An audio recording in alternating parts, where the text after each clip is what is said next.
الشيطان الرجيم بسم الله الرحمن الرحيم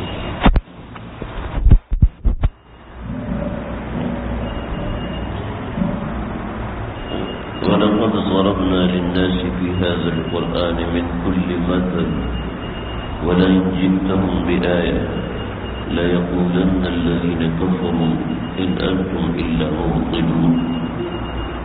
سورہ روم کی آیت نمبر 58 سے لے کے آیت نمبر 60 کا مضمون ہے. ساری باتیں بیان کرنے کے بعد ان کفار کی مینٹلٹی، ان کی ذہنیت اللہ رب العزت بیان فرما رہے ہیں. وَلَقَدْ ضَرَبْنَا لِلنَّاسِ فِي هَذَا الْقُرْآنِ مِنْ كُلِّ مَثَلٍ. قرآن مجید میں ہم نے ہر طرح کی مثال بیان کر دی ہے، ہر طرح کی بات ذکر کر دی ہے، ہر طریقے سے ہم نے ان کو سمجھایا ہے قرآن مجید کے اندر. وَلَقَدْ ضَرَبْنَا لِلنَّاسِ فِي هَذَا الْقُرْآنِ مِنْ كُلِّ مَثَلٍ. ہر قسم کی مثال بیان کی ہے. اب آپ وہ مثال لے کر آ جائیں، وہ دلائل لے کر آ جائیں. وَلَئِن جِئْتَهُم بِآيَةٍ. آپ کوئی بھی نشانی لے کر آ جائیں. نشانی یا قرآن ہو، حضرت موسیٰ کا عصا ہو، حضرت صالح علیہ السلام کی اونٹنی ہو، یا جو بھی معجزات اللہ نے اپنے پیغمبروں کو دیے، ان میں سے کچھ بھی آ جاتا ہے تو لا یقولن الذین کفروا، تو جو کفر کرنے والے وہ ضرور یہ بات کہیں گے ان انتم الا مبطلون، کہ تم تو ہر باطل چیز لے کر آتے ہو، یعنی تمہاری کوئی بھی بات صحیح نہیں ہے. یہ بالکل ایسے ہے جیسے آج کل کے نظریات اس طریقے سے ہوتے ہیں کہ مبتدین، چاہے وہ مسلمان کی شکل میں ہوں چاہے وہ مستشرق کی شکل میں ہوں، وہ کیا کرتے ہیں، دین کی کسی بات کے اوپر ایک اعتراض کرتے ہیں اور اس اعتراض کا جواب نہیں سنتے، نہ سننے کی کوشش کرتے ہیں، بلکہ انتہائی بدتمیزی اور انتہائی غلط انداز میں اس کو پرٹینڈ کرتے ہیں اور پھر اپنے اعتراض کے اوپر دلائل ڈھونڈتے ہیں اور برسوں گزر جاتے ہیں وہ دلائل ڈھونڈتے اور اسی اپنی غلط بات پہ پکے ہو جاتے ہیں. اپنی اسی غلط بات پہ اتنے مضبوط ہو جاتے ہیں، کہتے ہیں ہمیں کسی نے جواب ہی نہیں دیا. سن 2012 کی بات ہے، کوئی قاضی صاحب لاہور میں ایک بڑے مسجد کے متولی ہیں اور آہستہ آہستہ کرتے کرتے وہ خود امام مسجد بن گئے. تو انہوں نے ایک موضوع بیان کیا. سیدنا عائشہ کی عمر نکاح کے وقت جو تھی وہ 9 برس تھی روایتوں بخاری شریف میں. تو کہنے لگے اصل میں 9 نہیں تھا، 19 تھا. ایک غلطی سے رہ گیا، غلطی سے ایک رہ گیا. امام بخاری سے غلطی ہوئی. امام بخاری اردو میں تھوڑی لکھ رہے تھے کہ وہ جیسے ہم اردو میں ادب کو ادب کر کے لکھتے ہیں. چنانچہ انہوں نے اس موضوع پہ کہنے لگے میری فلاں عالم سے بات ہوئی، فلاں عالم سے فلاں سے فلاں سے الاں سے ملاں سے، بڑی لمبی انہوں نے ایک تقریر کی. تو میں نے کہا واقعہ ہو سکتا ہے کچھ ایسا ہوا ہو. چنانچہ کیونکہ خاص طور پہ اس موضوع پہ کیونکہ کام نہیں کیا تھا، چنانچہ اس موضوع پہ دیکھا تو فقہا کی کتابیں نظر آئیں، عمر عائشہ کے بارے میں باقاعدہ فقہا نے اس کے اوپر تفصیل لکھی تھی. اگر آپ اردو میں دیکھنا چاہیں تو اردو میں بھی سید سلمان ندوی رحمۃ اللہ علیہ نے پوری تحقیق لکھی ہے. امی عائشہ، سیدنا عائشہ صدیقہ ام المؤمنین کے نام سے پوری کتاب ہے. اس کتاب کا آخری سیکشن اس پوری تحقیق کے بارے میں ہے کہ بعض مبتدین نے اس نوعیت کی باتیں کی ہیں. تو اس کا رد کیا، بڑی تفصیل کے ساتھ رد کیا ہے، یعنی آپ سمجھتے کہ 70-80 صفحات سے بھی زیادہ اس نے رد کیا. وہ ایک بڑی اچھی چیز مجھے ملی اور اس کے ساتھ اور بھی بہت سی چیزیں ملی. تو وہ تحقیق اور اس کے علاوہ جو تحقیق تھی وہ میں نے ان کو ای میل کیا اور میں نے فون کیا اور فون کر کے رابطہ کیجیے. قاضی صاحب سے نے کہا تھا کہ مجھے تو آج تک کسی نے جواب نہیں دیا. یہ تو ابن حجر اسقلانی سے لے کے آج تک کے فقہا نے ہر ایک نے اس کی تحقیق لکھی ہے کہ واقعتاً عمر 9 برس تھی اور اللہ رب العزت نے سیدہ عائشہ کو موضوعانہ صلاحیت عطا فرمائی تھی. یعنی حضرت عائشہ تھی تو 9 برس کی، لیکن لگتی تھی 22-23 برس کی. اللہ نے جسم کے اندر ایسی نمو رکھی تھی کہ 4 مہینے میں 4 سال کی بچی لگتی تھی. تو ایسی نمو رکھی تھی، خاص اللہ نے آپ صلی اللہ علیہ وسلم کو معجزہ کے طور پر سیدنا عائشہ عطا فرمائی تھی، اور اس سے دین کی حفاظت ہوئی. بڑے مناقب ہیں حضرت عائشہ کے، اگر شروع کر دیے جائیں شاید گھنٹوں بیت جائے وہ ختم نہیں ہوں گے. کہ رد علی ابی بکر، رد علی عمر، رد علی عثمان. یہ حضرت عائشہ نے جو حضرت بکر پر رد کیے، ان کی اصلاح کی، حضرت عمر کی اصلاح کی، حضرت عثمان کی اصلاح کی، حضرت علی کی اصلاح کی، حضرت جابر کی اصلاح کی. یعنی آپ سمجھ لیں کہ 25-30 کے بعد صحابہ جن کی بنیاد پر فقہ قائم ہے، ان صحابہ کی مسلح سیدنا عائشہ صدیقہ تھی. یعنی اتنا بڑا تھا. تو وہ کوئی وجوہات تھی، اللہ رب العزت نے اس دین کی تدوین اور حفاظت کی.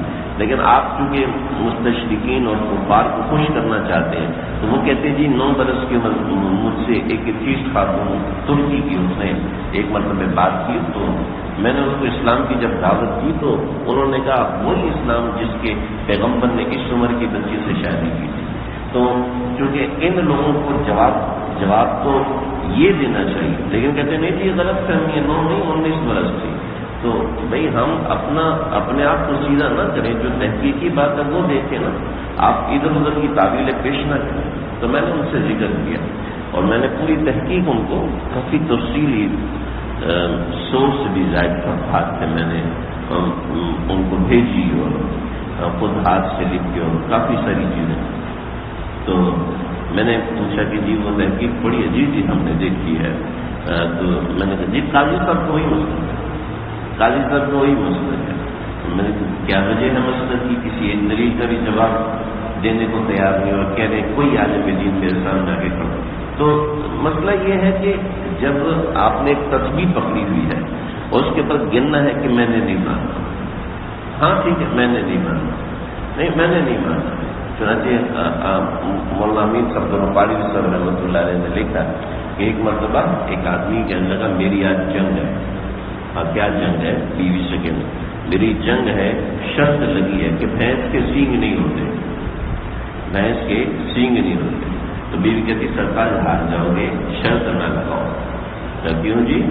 تب وہ سینگ آپ کے ہاتھ میں پکڑائیں گے، کہیں گے یہ کیا ہے؟ کہنے لگا میں پھر بھی کہوں گا یہ سینگ نہیں ہے، میں پھر بھی بولوں گا یہ سینگ نہیں. کافی جو مرضی ہو جائے مناظرہ آپ کی شرط آپ ہی جیتو گے، آپ کوئی ہرا نہیں سکتا کیونکہ آپ نے قسم کھائی ہے کہ آپ نے نہیں مانا. تو ایسا ہوتا ہے کہ بندے کا دماغ اور مزاج بھی ویسا ہی ہو جاتا ہے. یہ میں ایسی بات نہیں کر رہا. حضرت یوسف علیہ السلام کے زمانے میں جب جو بتوں کے پرستش کرنے والے تھے وہ پکڑے گئے تو ایسے کرتے تھے کہ بت کے پیچھے اس نے ایک سرنگ بنائی ہوئی تھی پائپ کے ٹائپ کی، اور اس کے پیچھے سے بولتا تھا ہاں جی فلاں صاحب آپ کا یہ مسئلہ ہے. اب مسئلہ تو اس کو پتا تھا، آپ کا یہ مسئلہ ہے، آپ ایسا کرو کہ اتنی گندم یہاں پہ لا کے رکھ دو، اتنی مکئی یہاں پہ لا کے رکھ دو، تمہارا مسئلہ حل ہو جائے گا. اب اس کو وہ کہتے ہیں میرے خدا کو جس کے سامنے میں سجدہ کروں اس کو میرا نام بھی پتہ ہے، اس کو میرا مسئلہ بھی پتہ ہے. واہ واہ واہ واہ، وہ حقیقت مند ہو گئی اس طریقے سے کرنا. جب وہ پکڑا گیا حضرت یوسف علیہ السلام نے بلایا کہ تم اپنا دین کیوں تبدیل نہیں کرتے؟ کا بات یہ ہے کہ میں کہہ کے بول کے میں خدا ہوں، میں تمہیں حکم دوں، میں خدا ہوں. اب مجھے بھی اعتقاد ہونا شروع ہو گیا کہ میں خدا ہوں بول کے، لہذا میں آپ پر ایمان نہیں لاؤں گا کہ میرا اعتقاد بن چکا ہے، اب مجھے اس سے کوئی ہٹا نہیں سکتا. اور نہیں ہٹا، اسی کفر میں مرا ہے. تو جب انسان ایک چیز کا اعتقاد پکڑ لیتا وہ ہٹ نہیں سکتا، اس سے پیچھے نہیں ہٹ سکتا. چنانچہ وَلَقَدْ ضَرَبْنَا لِلنَّاسِ فِي هَذَا الْقُرْآنِ میں ہر چیز بیان کی ہے ہم نے قرآن میں.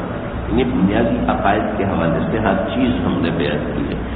بعض حضرات جمیع العلم فی القرآن، ہر چیز کا علم قرآن مجید میں، ہر چیز کا علم قرآن میں نہیں ہے، ہر چیز کے علم کے اصول قرآن مجید میں ہے، ورنہ بہت سی چیزیں صراحتاً قرآن میں ذکر نہیں ہے. لہذا ایسے دعوے بہت سے لوگ کر جاتے ہیں قرآن میں سب کچھ ہے، بس تلاش کرنے کی بات ہے.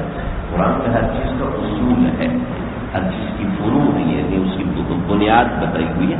آگے اللہ نے ہمیں عقل دی، فہم دی، سمجھ دی کہ تم اپنی فہم کو استعمال، اصول ہم بتائیں گے، بنیاد ہم کھڑی کریں گے، آگے کام آپ نے کرنے. وَلَئِن جِئْتَهُمْ بِآيَةٍ، اگر تم ان کے پاس کوئی نشانی لے کے جاتے ہو، لَيَقُولَنَّ الَّذِينَ كَفَرُوا إِنْ أَنْتُمْ إِلَّا مُبْطِلُونَ، الٹا تمہیں کہیں گے کہ تم لوگ مبطل ہو، تم لوگ اہل باطل ہو، ہم تو بالکل ٹھیک ہے. یہ کیوں ہوتا ہے؟ كَذَلِكَ يَطْبَعُ اللَّهُ عَلَى قُلُوبِ الَّذِينَ لَا يَعْلَمُونَ، ان جاہلوں کے دلوں کو اللہ مہر لگا دیتے ہیں. پہلے زمانے میں یہ ہوتا تھا کہ خط لکھا جاتا تھا اور خط کو فولڈ کرتے تھے، اس کے کنارے پہ اسٹیمپ لگا دیتے تھے، اور وہ اسٹیمپ اگر ہلی ہوئی ہوتی تھی تو اس کا مطلب یہ تھا کہ اس خط کو کھولا گیا ہے. جیسے آج کل کہیں چھاپا ڈالا جاتا ہے، کہیں چھاپا پڑتا ہے تو اس جگہ کو سیل کرتے ہیں. تو سیل کرنے کا طریقہ یہ ہوتا ہے، اس کے اوپر سفید کپڑا لپیٹتے ہیں اور سفید کپڑا لپیٹنے کے بعد ایک گاڑے سرخ رنگ کا ایک مادہ وہاں پر لگا دیتے ہیں، اس مادے کے اوپر مہر لگا دیتے ہیں. یعنی اب اس سیل کو کوئی کھول نہیں سکتا. پورا دفتر کھلے گا لیکن یہ جگہ نہیں کھلے گی، پوری سارے دفاتر، لیکن یہ والے اس والے دفتر کو گورنمنٹ نے سیل کیا ہے، لہذا تو یہ سیل ہوتی ہے. كذلك يطبع الله على قلوب الذين لا يعلمون، ان جاہلوں کا دل اللہ نہیں کھولے، ان کے دلوں پہ مہر لگا دے، اب یہ نہیں کھلے گا. لہذا آپ اپنا کام کیے جائیں، ان سے پریشان ہو. فاصبر، اب صبر کیجیے. ان وعد اللہ حق، اللہ نے جو وعدہ کیا وہ پر حق ہے، قیامت کا، ان کے اوپر عذاب لانے کا اور آپ کو کامیابی دینے کا. ولا يستخفنك الذين لا يؤمنون، تو آپ کو یہ ہلکا نہ کر دے، بے صبرا نہ کر دے یہ وہ لوگ جو کہ یقین نہیں رکھتے. مطلب یہ ہے کہ آپ کو بے صبرا کرے اور آپ ان کو جلدی بددعا دے، تو اللہ نے جو ان کو بعد میں عذاب دینا وہ پہلے عذاب نہ دے دیں. آپ اپنا کام کیے جائیں اور ان کو ان کا کام کریں. یہ سورہ روم یہاں سے مکمل ہوئی. انشاءاللہ آئندہ سورہ رحمان کا درس اللہ سمجھ.